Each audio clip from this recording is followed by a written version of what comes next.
तो दोस्तों अब अपने यहाँ पर देख लेते हैं एनसीईआरटी सॉल्यूशन। ठीक है, एमसीक्यू क्वेश्चन भी कर लिया, चैप्टर भी हो चुका है। अब अपने यहाँ पर देखते हैं इंपॉर्टेंट जो एनसीईआरटी की जो सॉल्यूशन है आपके फर्स्ट चैप्टर के, वो अपने अब कर लेते हैं यहाँ पर। फर्स्ट देखिए दोस्तों कौन सा है, मध्याह्न भोजन क्या है, यानी मिड डे मील क्या है, इसके लाभ बताइए। तो मिड डे मील क्या होता है दोस्तों, बताइए कि दोपहर के अंदर जो भोजन दिया जाता है स्कूलों, प्राइमरी स्कूलों के अंदर बच्चों को, उसी के को क्या कहते हैं, मिड डे मील कहते हैं। तो वो यहाँ पर लिख दीजिए। सरकारी प्राथमिक स्कूलों में बच्चों को दोपहर का भोजन स्कूल द्वारा दिया जाता है, इसे क्या कहते हैं, मिड डे मील कहते हैं या मध्याह्न भोजन कहते हैं। हो जाएगा, कोई बात नहीं। फिर इसके लाभ क्या है, इसके लाभ बताओ दोस्तों क्या है। पहले जो गरीब बच्चे होते थे स्कूल नहीं जा पाते थे, अब जब भोजन मिलने लगा तो ज़्यादा संख्या में जाने लगे। फिर जाति पूर्वाग्रह, जो जाति के आधार पर भेदभाव करते थे लोग, अब वो जाति वाला भेदभाव भी खत्म होने लगा। क्यों? क्योंकि अमीर और गरीब के बच्चे साथ साथ भोजन करने लग गए। ठीक है, फिर गरीब बच्चे जो भूखे आते थे स्कूलों के अंदर, वो अपना ध्यान केंद्रित नहीं कर पाते थे पढ़ाई के अंदर, और जिससे पढ़ाई नहीं होती थी। अब भोजन मिलने लगा तो वो पढ़ाई पर ध्यान केंद्रित करते हैं, ज़्यादा संख्या में बच्चे भी आने लगे। तो ये इसके लाभ है, यहाँ पर लिख दीजिए। भोजन, दोपहर का भोजन मिलने से गरीब बच्चों ने स्कूलों में अधिक प्रवेश लिया। ठीक है, अधिक प्रवेश क्यों लिया, इसका कारण क्या था, पहले जो उनकी माएँ होती थी वो काम करने के लिए चली जाती थी। भाई उनको भी ज़रूरी है काम करना, ठीक है, अगर वो काम नहीं करेगी तो वो खाएगी क्या, तो इसलिए उनकी माएँ काम पर चली गई, वो अपने बच्चों को भी साथ में ले जाती थी। अगर बच्चों को स्कूल में भेज दिया तो उनको अब भोजन भूखे पेट थोड़ी भेजेगी। अब सुबह भी भोजन नहीं मिलता था, फिर वो उनको या तो दोपहर को आना पड़ता था वापस काम से, अगर वापस आओगे तो वो जो काम वाले हैं वो आने नहीं देते बीच में, तो इस कारण से वो साथ में ले जाती थी, बच्चों को स्कूल में भेजती नहीं थी। अब जब ये भोजन वाला कार्यक्रम शुरू हुआ तो अब इसके अंदर क्या हुआ कि अब भोजन तो स्कूल में मिलने लग गया। अब माँ को भी पता है भी भोजन तो स्कूल के अंदर मिल जाएगा, तो बच्चे को स्कूल भेज देती है, दोपहर को भोजन वहाँ से मिल जाता है और माँ भी निश्चिंत होकर काम करती है। ठीक है, एंड नेक्स्ट, इससे जातिगत असमानताओं में सुधार आया, क्योंकि स्कूल में अमीर और गरीब दोनों के बच्चे साथ साथ भोजन करते हैं। पहले क्या होता था, पहले अमीर और गरीब के अंदर एक बहुत बड़ी खाई होती थी, इसको भरने का काम किसने किया, मिड डे मील ने। किससे, पहले अमीर और गरीब के बच्चे एक दूसरे से भेदभाव करते थे, लेकिन अब ये भोजन वाला कार्यक्रम स्टार्ट हुआ तो अब क्या हुआ, अब दोनों अमीर और गरीब के बच्चे साथ साथ फ्रेंड बन जाते हैं और साथ साथ भोजन करते हैं। ठीक है, इससे ये असमानता भी दूर हुई। पहले बच्चों को घरों से भूखे आते थे, जिससे वे पढ़ाई पर ध्यान केंद्रित नहीं कर पाते थे, लेकिन अब भोजन मिलने से वे अच्छे पढ़ पाती हैं। ठीक है दोस्तों, तो पहले अब भूखा कोई इंसान आएगा तो भूखा पढ़ाई पर ध्यान केंद्रित कैसे कर पाएगा। अगर आपको भूखे पेट बैठा दिया जाए तो क्या आप पढ़ पाओगे, आपका सारा ध्यान पेट पर होगा। ठीक है, तो आप नहीं पढ़ पाओगे। तो अब क्या हुआ, जब ये भोजन मिलने लग गया तो भोजन मिल जाता है, अच्छे से पढ़ाई करते हैं मज़े से। ठीक है, नेक्स्ट अपने चलते हैं दूसरा क्वेश्चन। लोकतंत्र में सार्वभौमिक वयस्क मताधिकार क्यों महत्वपूर्ण है। ये कह रहा है कि डेमोक्रेसी जो कंट्री होती है उसके अंदर लोकतंत्र सार्वभौमिक वयस्क मताधिकार, यूनिवर्सल अडल्ट सफरेज, ये क्यों जरूरी है, किस लिए।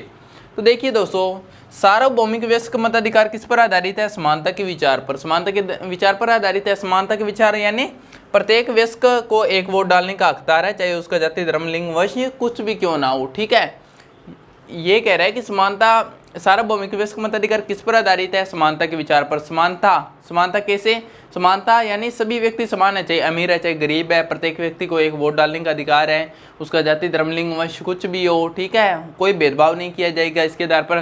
तो जब ये वोट डालने का अधिकार, वोट डालने का मतलब होता है सरकार को चुनना, जब सरकार को चुनने का अधिकार उसको है तो फिर आगे देखिए, सार्वभौमिक वयस्क मताधिकार नागरिकों को अपना प्रतिनिधि चुनने का अवसर देता है। प्रतिनिधि चुनने का, अगर कोई प्रतिनिधि चुनते हैं, उम्मीदवार को चुनते हैं, तो ये सार्वभौमिक वयस्क मताधिकार क्या करता है, प्रत्येक नागरिक को ये अवसर देता है चुनने का। यानी सरकार अब लोगों के द्वारा चुनी जा रही है। तो अब देखिए, सार्वभौमिक वयस्क मताधिकार प्रत्येक नागरिक को प्राप्त है और सभी नागरिकों को प्राप्त है। अब जब सरकार लोगों के द्वारा चुनी जा रही है तो सार्वभौमिक वयस्क मताधिकार लोकतंत्र के अंदर तो जरूरी होगा।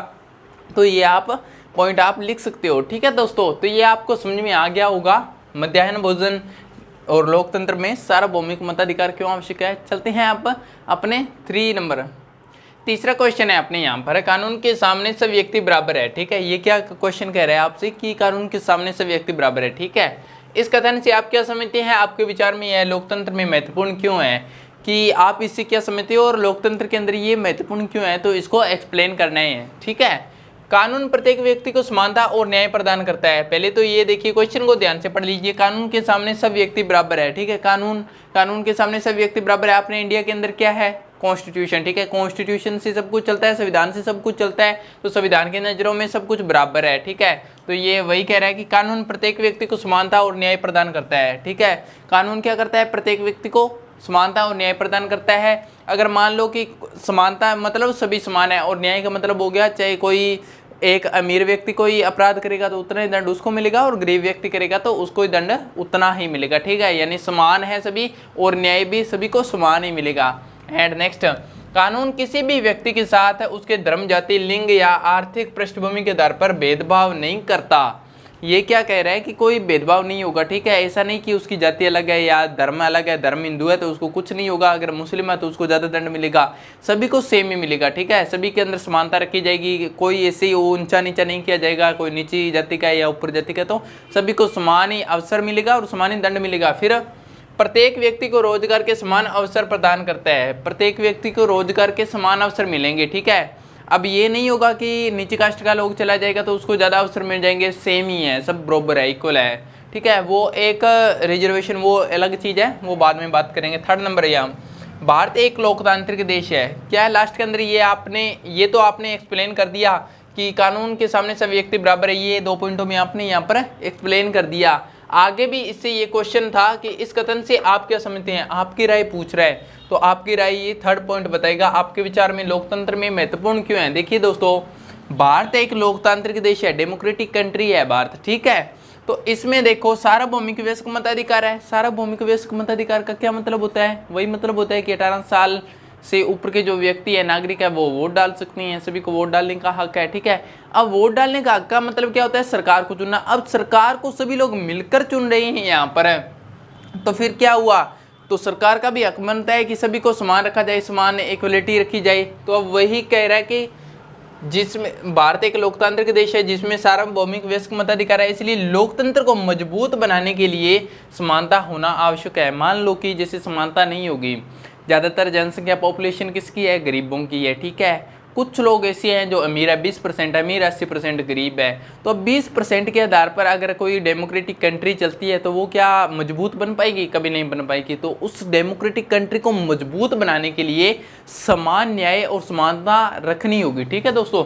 तो ये आपका क्वेश्चन हो चुका है। आप इन पॉइंटों को ध्यान में रखते हुए आप अपनी लैंग्वेज के अंदर कोई भी पॉइंट लिख दीजिए स्कूल के अंदर, आपको उतने ही मार्क्स मिलेंगे जितने इससे मिलने वाले हैं। फिर सार्वभौमिक वयस्क मताधिकार, ये आपके छोटे छोटे नीचे जो बुक्स के अंदर दिए होते हैं वही है, तो ये भी आपको याद रखना है। सार्वभौमिक वयस्क मताधिकार यानी यूनिवर्सल अडल्ट मूवमेंट, ये किसे कहते हैं कि प्रत्येक वयस्क नागरिक को बिना किसी भेदभाव के एक वोट डालने का हक है, ठीक है। तो ये आपको याद रखना है, यहाँ पर प्रत्येक वयस्क नागरिक एक वोट डालने का हकदार है। फिर 5 नंबर, नागरिक अधिकार आंदोलन, नागरिक अधिकार सिविल मूवमेंट सफ्रेज, ये आपको याद रखना है। नागरिक अधिकार आंदोलन क्या है, नागरिक अधिकार आंदोलन दोस्तों क्या हुआ था, अमेरिका के अंदर अफ्रीकी अमेरिकन लोगों ने मिलकर विरोध किया था गोरे लोगों का, ठीक है, किस लिए, समानता लेने के लिए। तो वो क्या समानता मिल पाई, हाँ समानता मिल पाई। 1964 के अंदर ये घोषित कर दिया था सरकार ने कि सभी व्यक्ति समान है वहाँ पर। तो यही है नागरिक अधिकार आंदोलन। तो आप इसको एक्सप्लेन कर दीजिए कि ऐसा आंदोलन जिसने अफ्रीकी अमेरिकन लोगों को नस्लगत भेदभाव को समाप्त कर समानता का अधिकार दिलाया, ठीक है। अपने वर्डों में भी आप लिख सकते हो, आपको बस कहानी याद रहनी चाहिए कि नागरिक अधिकार आंदोलन है क्या। दोबारा से देखिए, नागरिक अधिकार आंदोलन क्या है। अमेरिका के अंदर दोस्तों जो संयुक्त राज्य अमेरिका है, वहाँ पर कौन कौन से लोग रहते हैं, वहाँ पर रहते हैं अफ्रीकी अमेरिकन लोग जिनके साथ में भेदभाव होता था। अब उन लोगों के साथ में भेदभाव होता था तो एक दिन उन्होंने विद्रोह कर दिया, एक दिन उन्होंने आंदोलन चलाया, और आंदोलन किस लिए चलाया, समानता के लिए। तो वो समानता के लिए जो उनके साथ भेदभाव हो रहा था, तो उस भेदभाव को समाप्त कर समानता का अधिकार मिल गया। इसे क्या कहते हैं, नागरिक अधिकार आंदोलन, ठीक है दोस्तों। तो ये आपके दोस्तों यहाँ पर क्वेश्चन कंप्लीट हो चुके हैं। एनसीईआरटी के जो इंपॉर्टेंट क्वेश्चन थे वो मैंने आपको करवा दिए, बाकी आप बुक से भी देख लेना, पहले ये आप कर लेना, उसके बाद में बुक से देखना, ठीक है दोस्तों। तो अब मिलते हैं अपने नेक्स्ट चैप्टर के अंदर। आई होप आपको ये लेक्चर बहुत ही इंटरेस्टिंग और बढ़िया लगा होगा, आपको समझ आया होगा। अगर कोई चीज़ समझ में नहीं आती है तो नीचे कमेंट बॉक्स के अंदर आप अपना कोई भी डाउट है, कोई चीज़ समझ में नहीं आ रही है, कोई डाउट हो, कुछ भी हो, तो आप वो नीचे कमेंट में लिख सकते हो। और कोई चीज़ बढ़िया लिखे तो यार वो भी लिखिए, हम इतना आपके लिए मेहनत करते हैं, एफर्ट लगाते हैं, तो वो दोनों चीज़ें होनी चाहिए। अगर कोई डाउट आता है वो भी लिखिए, और कोई चीज़ अच्छी लगती है तो वो भी लिखिए। तो दोस्तों मिलते हैं अब अपने नेक्स्ट पार्ट के अंदर। Bye bye, take care, see you again, ठीक है।